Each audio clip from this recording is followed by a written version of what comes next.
What up, world, and welcome to another episode of the South African Spice podcast. Today we have another episode of the Bramdo Bite segment, and it's actually been a while since we heard from Mickey. So hi, Mickey, and welcome back. Hello, it's good to be back. It's also been good to listen to all the great guests we've had on the podcast. It's been interesting and fun listens. It has been good, but let's be honest, you did miss it. I missed it. I missed getting my words out for the day. Good to hear, because today's topic is something I think our listeners will enjoy listening to. Today we're going to be talking about the party animal in you. Yeah, so some of the listeners that know me will be like, there's no party animal in Mikhail. But for the listeners who know you really well, they will know that that is indeed a part of you that lives on very deep inside. Very, very deep. Okay, so let's get into it then. I think the best place to start would be kind of just after school, you know, when you were like legal to party and stuff. Did you immediately start like hitting the jewels and going wild? So it was strange for me, and I don't know if you experienced this, because I know in your matric story you mentioned that end of matric was when you first went out. And for me as well, I didn't go out until after matric. So when it came to university and going out with my friends, I felt like I was already a couple years behind the partying scene, because they knew which clubs they liked and they knew which bars they liked and stuff. And I hadn't experienced that. And like I was so far behind them. So it was a bit weird. Yeah, I get that. But not because like my group of people were so ahead and like went out before like matric and stuff. It's mainly because I went out more with my cousins and they were obviously older. So they were like well into their party years. I was just tagging along. Oh no, mine were like my friends, which were the same age as me or just a year older because I was a year younger at school. But it was that same group that I matriculated with who had already somehow got all this clubbing and partying experience without me. Well, my mother wouldn't let me go out during the week. And typically, because I think it was Tuesdays or Thursdays, was really cheap to go out. Student night. Student nights. Yeah. So they would obviously go to all these parties and stuff, which meant it got their experience notch under the belt.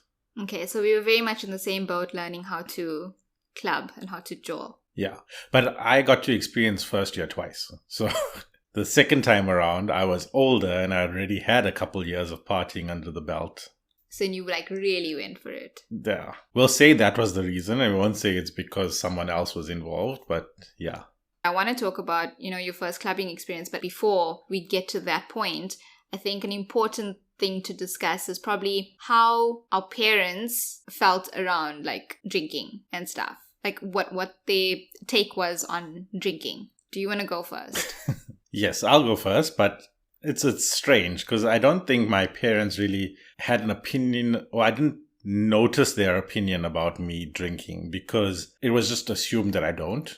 I think the only restriction was that you do it responsibly. So if you're going to go drink, you're not drinking and driving. You're going to someone's house, you're going to drink there, sleep there, or you get dropped off and picked up from wherever you're going. So like at what point did they actually figure out that you were drinking? I think they knew I was drinking, but not to the extent of which I was drinking. So they knew I would have like a beer or whatever it was, but they didn't know that I could drink as much as I did. And down shots and all these down things. Down shots, and it came to a surprise for them when my 21st rolled around, and my friends and I polished off all the alcohol before like 9:30 or 10 o'clock in the evening. And we're still fine. And we were still fine, and also we ran out of alcohol and we're like, and now what? Interesting. My mother was a bit different, but also because my sister's so much older, so I was just kind of looking at what she was doing and stuff like that. But my mother was always of the opinion that if you wanted to, you know, drink and smoke and do all these things, you do it with her in the house and not behind her back, because she'd rather have you do it in a more controlled space, a safe space, instead of going out, getting plastered where you don't know people or whatever, and then something happens. Yeah, I think both our mothers were pretty cool that way, because instead of restricting us where we had to go and hide it and do something stupid, they were like, if you want to try it, just try it in front of us. We don't care. Yeah, and I mean, that was really cool because it just felt a lot better. It was very much like a safe space, but you also didn't have to worry about like aunties and uncles and who's going to see you and go and tell your mother because your mother already knew. Exactly. And I had friends that were hiding it, and then, they do stupid things because then they're sleeping out in the middle of nowhere because they don't want to go home, and just being irresponsible with it because they can't show it at home. Yeah, it gets very complicated like that. So tell us about your very first trip to the club. My very first trip to the club. Or was it so hectic that you don't remember? No, it was so brief that I don't remember. Do tell. Yeah. So my first trip to the club, I was obviously just over 18. So there was no issue of IDs and stuff, which was great. But I went to a friend's house and we were like, okay, we're all going to go out to The Doors, which is a rock club in Johannesburg. Naturally. Oh, it used to be a rock club, but I don't think it exists anymore in Edenvale. But yeah, we went with this plan to go to The Doors. We went to my friend's house, played PlayStation until 10 or 11 o'clock. That was your pre-gaming, PlayStation? PlayStation was the pre-party. Wow. And then we're like, okay, cool, we're all going to go to the club now. And we went there. And it was just so packed and so busy. It wasn't really the most enjoyable night. It was like one of those nights where everyone was on top of you and stuff. So I think they had a live band going at the time. So it was just overly busy. And we ended up leaving shortly. I think it was an hour and a half later. And we went to the parking lot just outside, got something to eat, and then went back to his house. So a short-lived night. Short-lived night. Nothing super eventful. That was my first clubbing experience. It was, I didn't really know what to do. My friends were like, oh, this time is happy hour. It's 2-for-1 drinks. But they ended up just buying everything for me and like ordering the shots, ordering the beers. I just was there enjoying the music, and that was it. And enjoying being in a crowded space. I'd never enjoyed being in a crowded space. So we heard about my first clubbing experience. Yeah. But that was an underage one. So my first clubbing experience of legal age, or should I say my first legal clubbing experience, was really cool. I think it was my birthday. Yeah, actually my first clubbing experience was my birthday, my 18th birthday. So this is 9 months or so after your matric event? Yeah. So you waited that long to... I was so good, right? Okay. It was worth the wait because after that, every weekend, was it that good of a first experience that you were like, I have to do this all the time? Yeah, it was. Okay, so tell us about this first experience. It was like really fun for me because my cousins and my BSD, obviously, came along and they just decided to take me out. So I had this really big 18th party that was planned. And I think it was after that or before that, I don't know, it was somewhere around there that weekend. Maybe it was that Friday night and then the Saturday was a party or something like that. But everybody decided to take me out. And this was like all boys because my cousins were all boys as well. And I felt like really safe, and this was a really good idea because I knew nothing like would happen. Nobody was going to interfere with me. I could really just go and like have fun because I've got so many people watching my back. And we went to a club called Jet. Oh, yeah. Okay. Which was previously Party House. Yep. You know Party House. I'm actually coming to that story because that's my first like proper club experience, but like my full club experience. But yeah, carry on. Okay. So yeah, it was Jet and it was quite full. It was September, so it was probably like just before Patasi started. So it must have been before my birthday, the Friday before, because it was packed with people. I think everybody getting in their last stroll before fasting month starts. Yeah. And it was like a really, really great time. Like I danced all night and obviously we had like shots and we had drinks and like stuff. Like it was really, really nice. And that's when I kind of like realized I like the club, not because of people, but I just really like the atmosphere because I like music and I like to dance. So I loved being in the space where you can just hear the music and like feel the music through you and stuff. Like I thoroughly enjoyed it. And then I got home. And I remember coming home, it was quite funny because I got home super late. Nobody cared that I got home super late. Well, my mom didn't really care. And the next morning she came and she woke me up and she's like, oh, like, what did you drink and stuff? Are you okay? Do you need anything? And I was like, no, I'm fine. And I didn't want to tell her all the things that we had because this is my first time now having all these different shooters. And I was like, no, I'm fine. I'm okay. And then I got ready quickly and I went downstairs thinking I'm going to tell my sister because I'm sure she'll be excited, like she can relate. And I went and I saw my sister and I was like, oh my God, I had this and I had that. And she was like, you better shut your mouth and get like doing something before I break you. And I was like, I'm very confused right now. So I ended up going back to my mom and I told her about all the shooters and she was more excited about it. And my mother was playing that sister role and my sister was playing the mother role. So it was a very weird thing. But I learned from there that's probably how it's going to be for the rest of my life. And yeah, that was my first clubbing experience. Strange that our first full clubbing experience, because I don't count the first thing as my like a full night out, but our first full was at the same place. Okay, so tell us about your jet experience, but this was party house. It's still party house. Okay. So this was, I think, the first time that I told my father that I was going out because I was staying with him for the weekend and party house was close to his house. So my stepmom was still trying to impress back then. She said, okay, take her car and go to party house. So obviously I didn't drink much, but that night I was actually going to meet two girls that I had been chatting to and stuff. Ooh, two girls? You were chatting to two girls and you were going to meet them both? They're friends. We were friends. One of which is a really good friend to this day. And her birthday is going to be the day of this episode. Oh, yeah. Yeah. So obviously it was a good night because I met probably a lifelong friend that night. And we had a good time right up until the end, where it got a bit weird because I'm not Indian enough to hang out at party house. Was it the Bhangra dance floor that got you? No, it was after we were busy leaving. And then a bunch of guys, because they see me talking to her, they now want to interrogate. And was it people that knew her? Yeah, but not like intensely like, oh, we're like you and your bestie. Yeah. It was just they knew each other from campus or whatever because we were at different campuses. And then they wanted to interrogate. And obviously I don't fit in with that crowd. Was it the masculinity that was just trying to shine through at the end of the night? I think so. But I'm not the one to kind of push back on it. I'm like, you can have your moment in the light. It's fine. I don't need it. But it was a good night. It was a good night. I went back to party house a few times, even despite the bad music.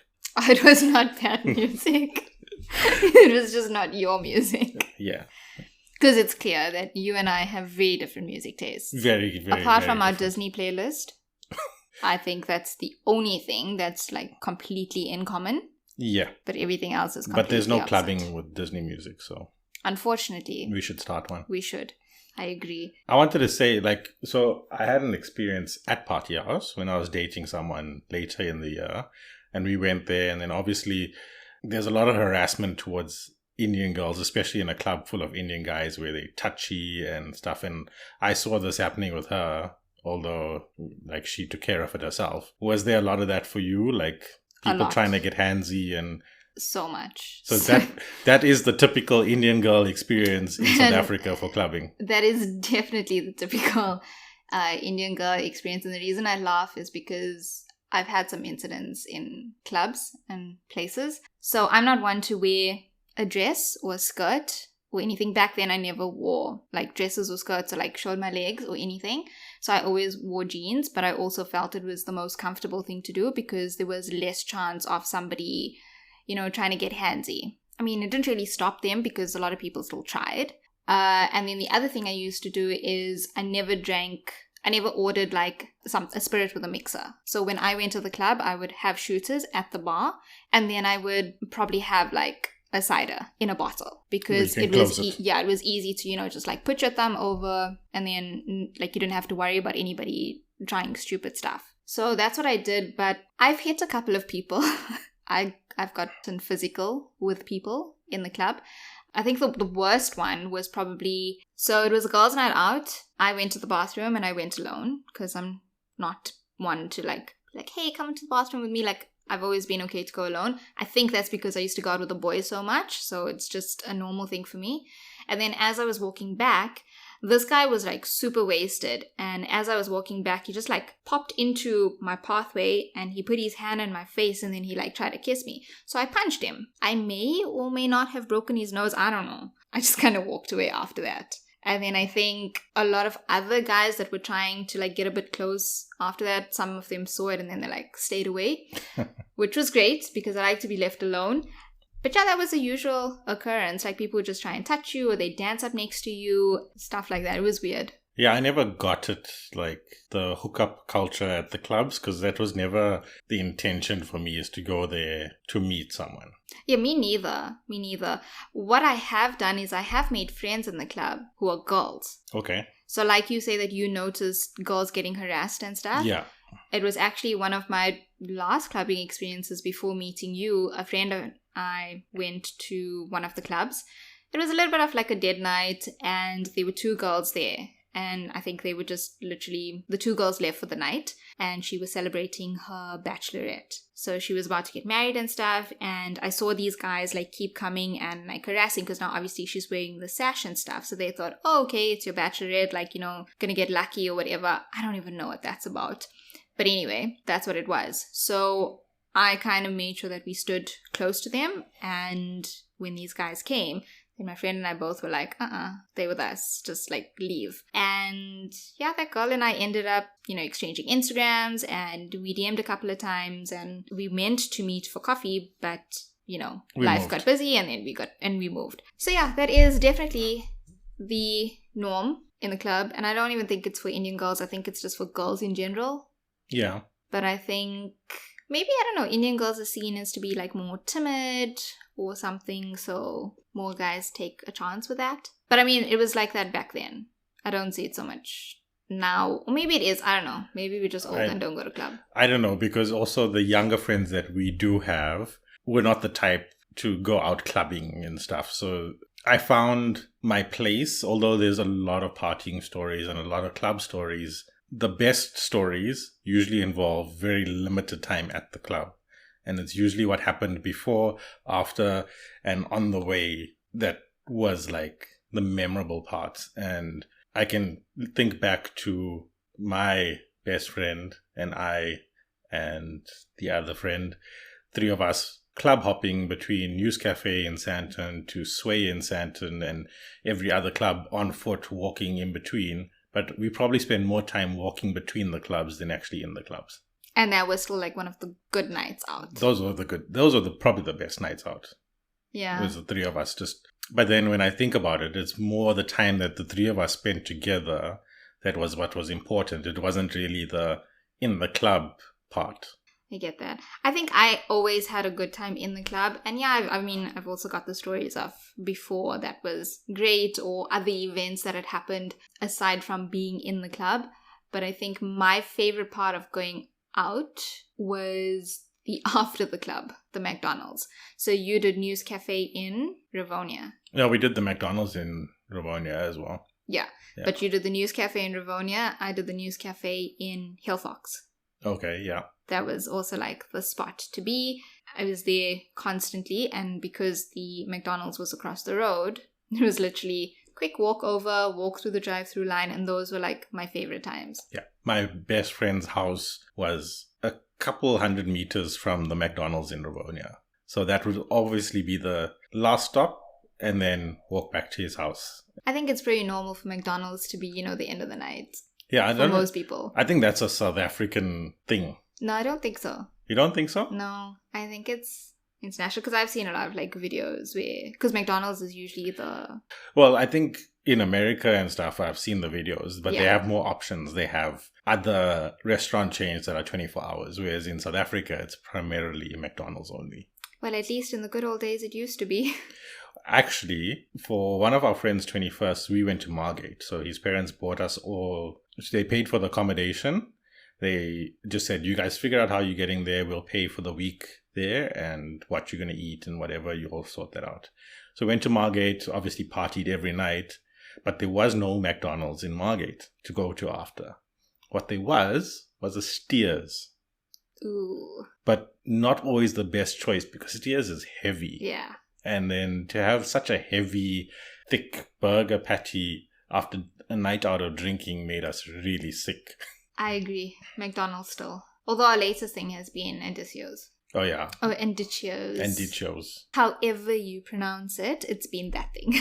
Yeah, I think I missed that boat. I was already too old for that. Yeah, you just weren't around when we were going out, because I think the last I went was when I went back to South Africa. Yeah. And I went back without you. Yeah. But I also went out without you. After a couple nights at the cricket arena, we stopped at Indicios, which is basically the same thing, because that became our club. Yeah, you kind of just like make it a vibe with whoever you're with. Yeah.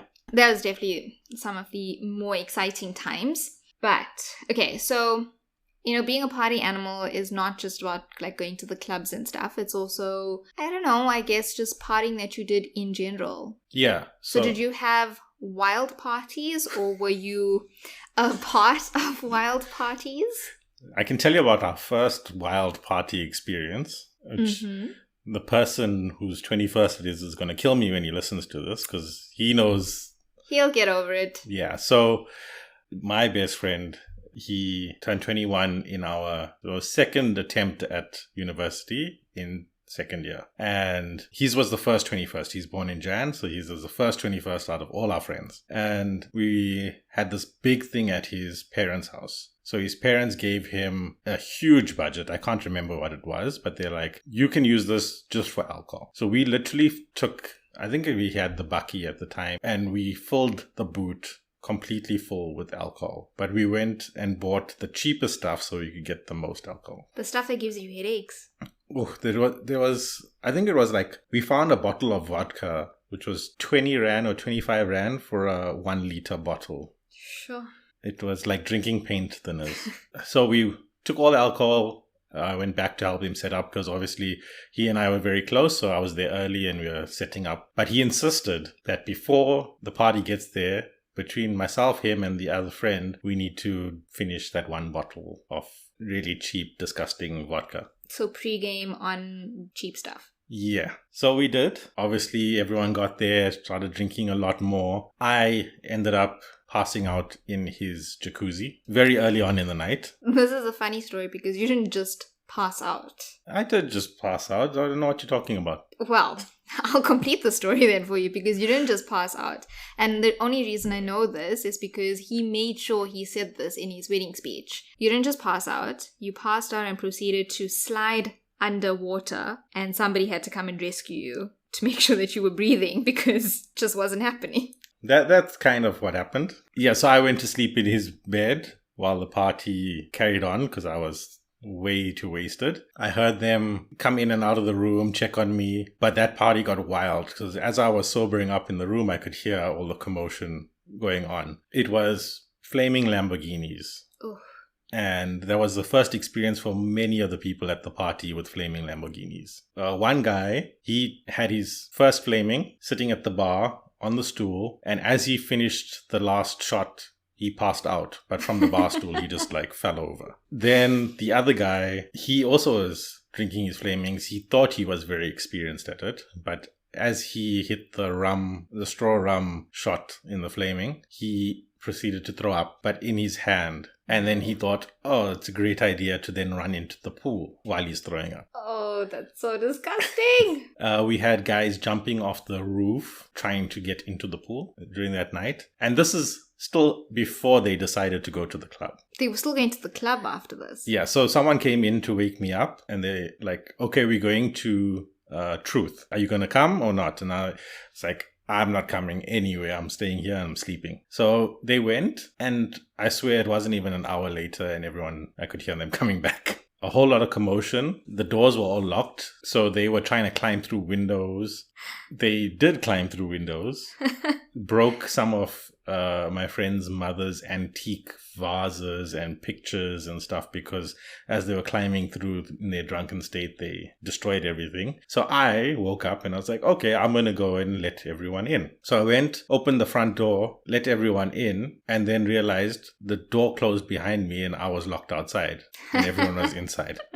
Anyway, I slept in the car for a few hours, and then his dad came and opened up because he was going out, and I was like, oh, this is my chance, and I went in. And then I heard what happened at the club. So they got there. My friend was totally drunk. He paid the bill for more people than was actually present because some of us didn't actually go, threw all the cash on the counter, and he's like, I want everyone to go in. And then he walked out the club and went and found someone else's boot and slept in their boot. In their boot? In their boot, because he didn't know, he thought it was one of our friends, and he went and slept in their boot.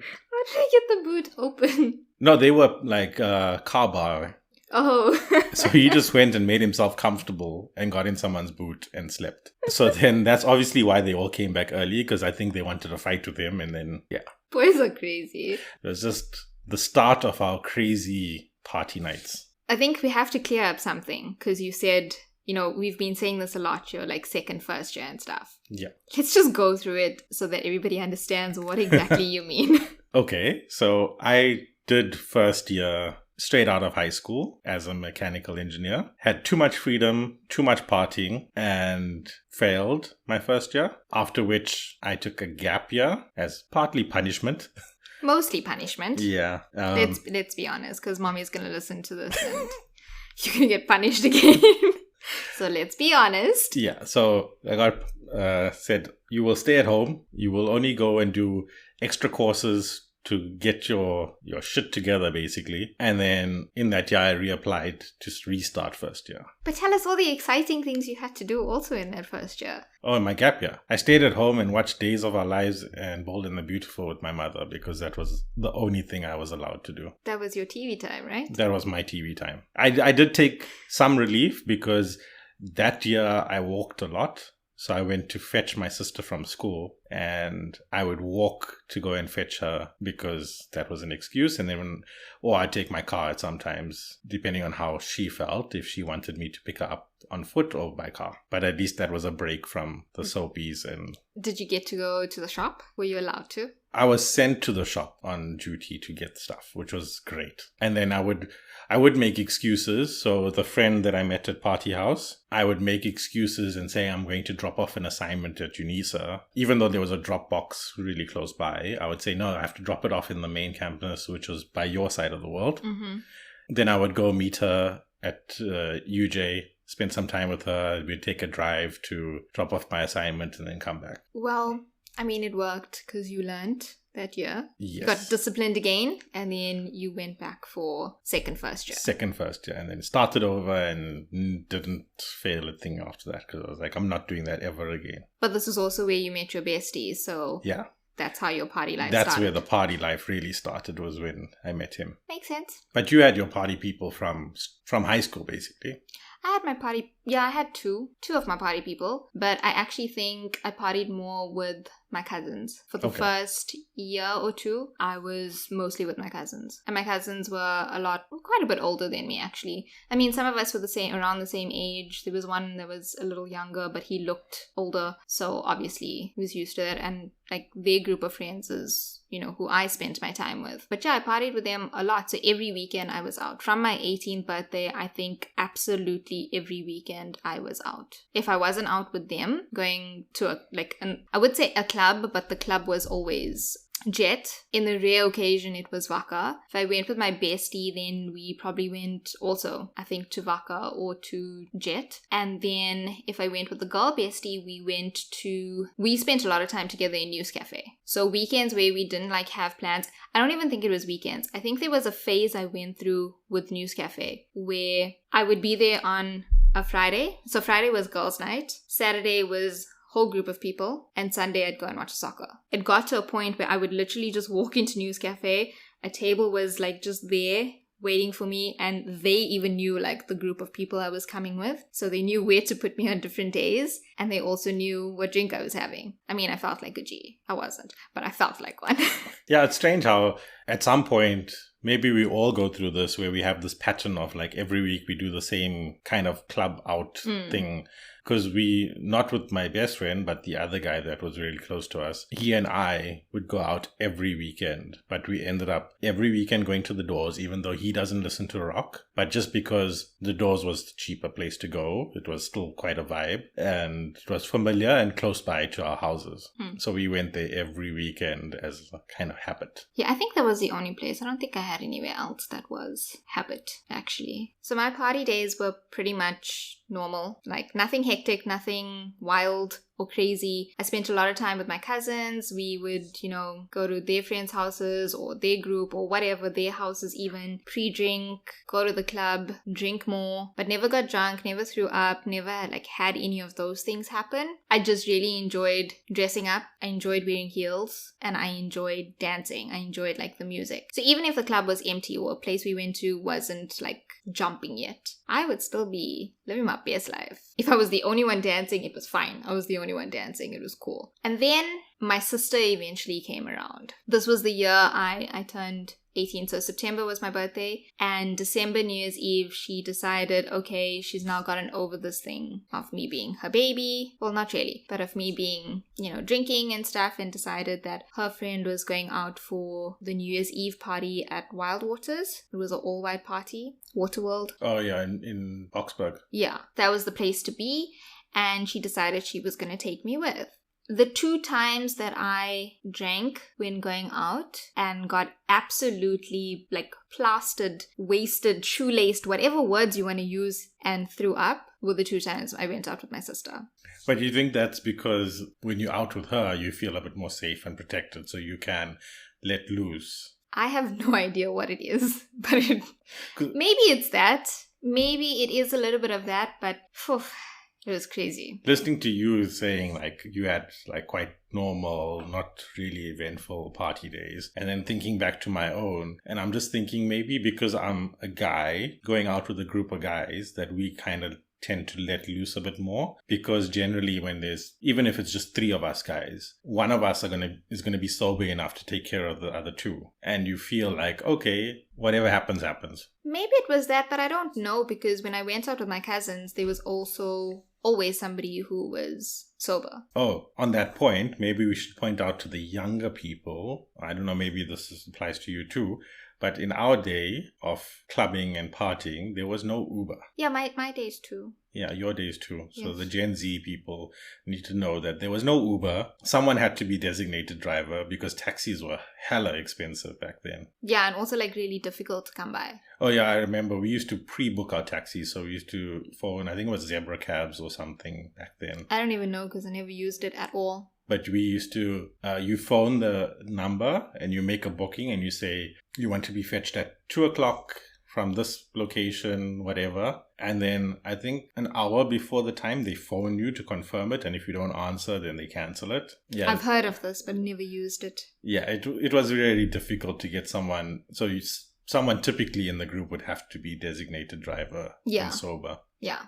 But that's how it was as well with my cousins. So I don't know if it was that, because I always felt safe and I was taken care of and stuff with them. I don't know what it was, but when I went out with my sister the first time, it was really funny because we went out. All I remember from that night was we got to the place, we greeted her friend had other friends there, and then there was a guy. He was single, I was single, and then they kind of just introduced us to each other, and then they left us, and they went on their own to party. So I was this is so unlike my sister. She just left me with this random stranger. But then we were just drinking at the bar, and all this guy was ordering was tequila and then black sambuca, and then tequila and then black sambuca, and that's all I was drinking. And before I know it, and we were there quite early, and then before I know it, I turn around and my sister's like, "Happy New Year," and I'm like, "No, you idiot, we still have to count down."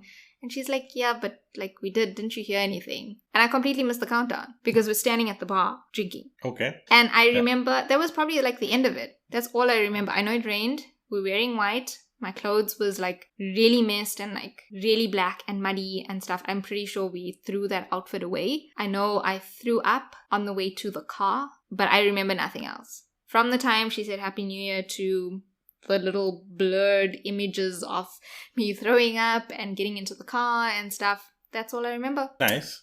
I think towards the end of my partying days, I was fortunate enough to go out with my sisters. And those are probably some of like the best partying days I've had, was spending the time with them. But nothing wild happened for me. But I think that's when the big brother hat came on. It's like, okay, I can't let loose and go crazy and stuff. But it was still really fun nights out with them. Yeah, no, it was definitely fun. I didn't get to go out much with my sister, but on the occasions that she did, it was fun. I think for my 19th birthday, again, we went to Jet. We ended up meeting all of her friends there. And that was the second time I got drunk with her, or because of her. But that, I think, was a little bit more, I had more of an explanation for that one. Okay. That was because it was absolutely dead. Jet was like empty. You could actually see the floor and people and the bars and the actual structure of the venue and stuff. This was closer to the time where it was about to close down. No, it was because it was Patasi. Oh, okay. And all her friends were there, and then they were like, okay, you know what, we'll still just like make it fun. So the friends split up into pairs and they all went to the different bars, and I had to bar hop between the bars. And at each bar, I had to drink shooters. But now, obviously, it wasn't the same thing. So this was still the days of like caramel vodka. Oh, yeah. Okay. So it was caramel vodka. Then it was, I don't even know what else we were drinking. It was caramel vodka. It was aftershock. It was tequila gold. Then it was tequila silver. Then it was some hectic stuff. And yeah, I was wasted. We used to mix the chocolate vodka and the caramel vodka as half-half. It was really Ugh. I'm not a fan of caramel vodka. And I love caramel, you know that. But that vodka was something else. I was just thinking now, you mentioned because it's Patasi, the club was dead. And my club experience, because I'm not typically or typical Indian person, I didn't go to those clubs. So I never noticed any sort of like, oh, it's changing because of this. It was just not a thing. Well, talking about the different clubs you went to, so you and I have very different music tastes, as we've said. What were the clubs that you went to? And I'll tell you the clubs I went to, because I'm pretty sure we still had an overlap of places you could have met me, but just chose not to. So the Doors is obviously a big one for us. And that's a no for me. Yeah, definitely. Truth. No for me. Sway in Santon. I went to Movida twice, I think. Actually, I'll call it 1.5, because the one time we didn't actually make it in because one of the guys didn't have formal shirt or something stupid. Okay, 1.5. I went to Vaka a few times. Yes. Was it Tiger in Four Ways? Yes. Yeah, I went there. I've been there too, once. The Sands in Santon. Yes. We were there at the same... We were there at the same time. So we were there at the same New Year's Eve party. Yeah, it was the all-white New Year's Eve party. New Year's Eve party. Okay, you ignored me there. Manhattan is a funny story. I've only been there once. So you have to say Manhattans / Madisons. / Madison. I've only been there once. What happened was it was a New Year's party we went for. We had pre-booked tickets for myself, my best friend, the other close friend, and the girls that we were dating. Got to his place in Benmore Gardens, started to pre-drink. And we had finished 2 full bottles of brandy. There's only the 3 of us, the girls didn't drink. 2 full bottles of brandy, and then we were like, what else do you have? So we finished a bottle of vodka, and then I think there's half a bottle of something else in the fridge. Finished everything, so wasted. The taxi came to pick us up. We were like, okay, we're just going to go and do this, because we booked tickets now. And the girls want to go, because they haven't even started partying yet.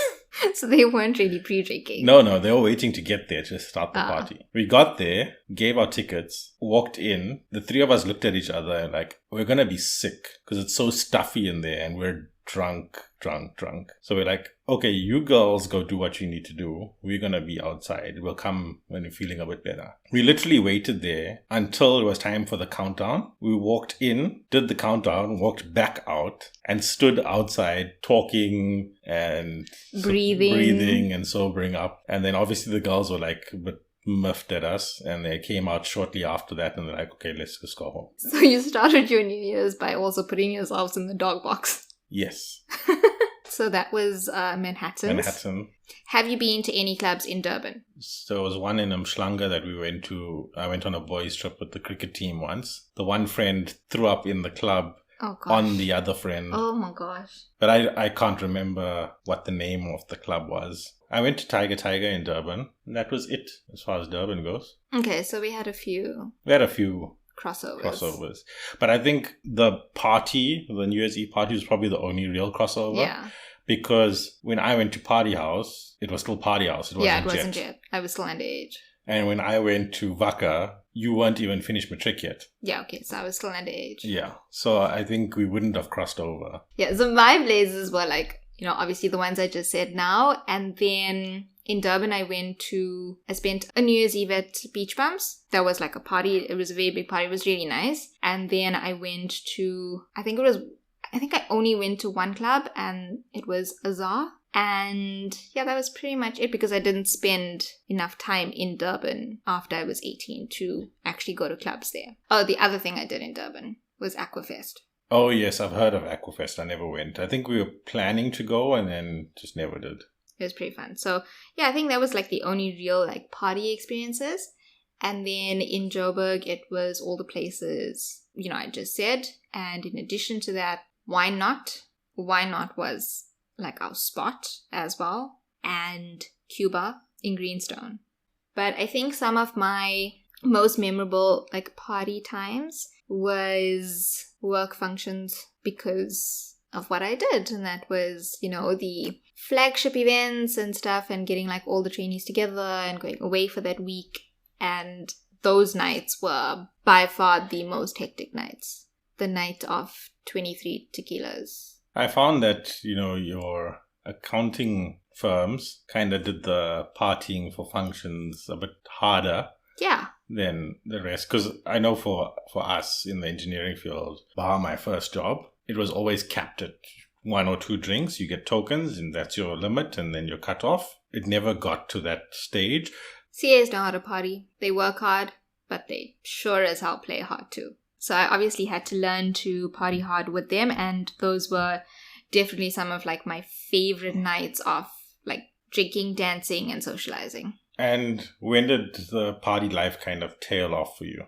I think it was probably COVID. Yeah. Because before that, like right up until it was still going out and I was still partying and I was still really enjoying like the dancing and stuff. Not so much the drinking. I think the drinking 2019 was definitely, that was the year of the 23 tequilas, and that was it for me. So either way, I was like slowing down anyway into 2020, but I think it was really COVID because we couldn't. And then because it was so long that like we didn't go out, it just wasn't as big of a thing. Then I think I looked forward more to like the Why Not nights and stuff, but then I just wanted the right people with me. For us, we kind of tailed off when it came to the going out partying. We then realized, what is the point of going out partying? Like, because we're going there to listen to some music and have drinks. We're not really interacting with the other people around. We're just interacting with the people we go with. So then it became a thing of, well, we have a place that we can all go. It's big enough that we have space. We can listen to the music as loud as we want, music of our choice, and just buy our own drinks, bring it there, smoke hubbly, talk shit with the guys, and just sleep exactly where we're sitting, basically. So we kind of tailed off from partying from then on. Yeah, I think even till now, I think going out will always be something that I do look forward to. Probably just my experience with it will change, or what I do when I go out will change. Like now I don't want to go out and like have shots and drink and stuff. But I will always like to go out to be engulfed in the music and just like fully surrounded and just be able to like dance with that lighting and the music and stuff. That's always been the thing that's kept it exciting for me. That's okay. So you are a party animal after all, huh? No. Yes, I blame everything on one person. He can take full responsibility for everything that happened from the time I was 20 up until now. Okay, fine. Well, you can blame him, but it doesn't change the fact that you are a party animal. I think talking about our experiences and stuff obviously is filled with a lot of nostalgia. And I think what I'm looking forward to in like the future, very far from now, is our children having their party experiences here in the Netherlands, obviously out of South Africa, because it's going to be extremely different to ours. What I'm looking forward to is the idea of like children partying here, because teenagers have a much different experience. I mean, we were on the train one day traveling to the airport where we saw a group of teenagers, like older teenagers, on the train in like this really big group with their bottles of wines and beers and drinks and stuff, drinking from the bottle on the train, being really loud and stuff, but also not being disruptive to everybody else. And they were clearly on their way to party. And I think what's really cool about that, and we were saying, is they have a really different experience from what we had, because they can have the safety of knowing just jump on a train and like go somewhere or get a bus and stuff, and you don't have to worry about the whole transport thing that we were talking about earlier. Yeah, I think the transport thing made a big difference in me tailing off my partying days, because it became too much of a problem. I can see it here. The culture is a lot better for that, so it'll be great to see our kids go through that. And also on King's Day, we've noticed like the kids here, although they're partying hard, they're very respectful to everyone around them, and they're friendly. And so it's going to be great to have that, whatever that experience entails for us being parents to kids here.